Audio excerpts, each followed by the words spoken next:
ప్రతి సంవత్సరం డిసెంబర్ 26, 27 తారీఖున మనకి అయ్యప్ప స్వామి మండల పూజ అయితే ఉంటుంది. శబరిమలలో కూడా ఉంటుంది. అలాగే ప్రతి అయ్యప్ప స్వామి టెంపుల్ ఎక్కడెక్కడైతే ఉన్నాయో అక్కడ అన్ని చోట్ల ఉంటుందన్నమాట. అంటే ఇక్కడ ఒక మండలం ముగిస్తున్నట్టు.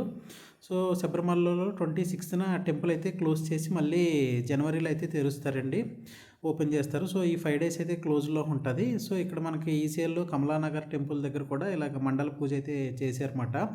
సో చాలా బాగా అయితే చేస్తారు. ఇప్పుడు ప్రతి సంవత్సరం చేస్తారు. 26, 27 తారీఖున ఈ మధ్యకాలంలో చేస్తారన్నమాట. సో ఈ ప్రతి సంవత్సరం మనకి ఏంటంటే శబరిమలకి వెళ్ళే వాళ్ళు 25th లోపే వెళ్తారన్నమాట. 25th, 26th లోపే. తర్వాత 5 డేస్ మనకి ఉండదు. సో ఇప్పటివరకు మనకి పెద్ద పాదం అయితే ఉంటుంది. అంటే ఎరుమేలి నుంచి నడవడానికి మార్గం అయితే ఉంటుందన్నమాట. తర్వాత ఇంకా జనవరి మంత్లో అయితే ఓన్లీ చిన్న పాదం చేసేవాళ్ళు చేయాలి తప్ప పెద్ద పాదానికి అయితే మనకి ఎలా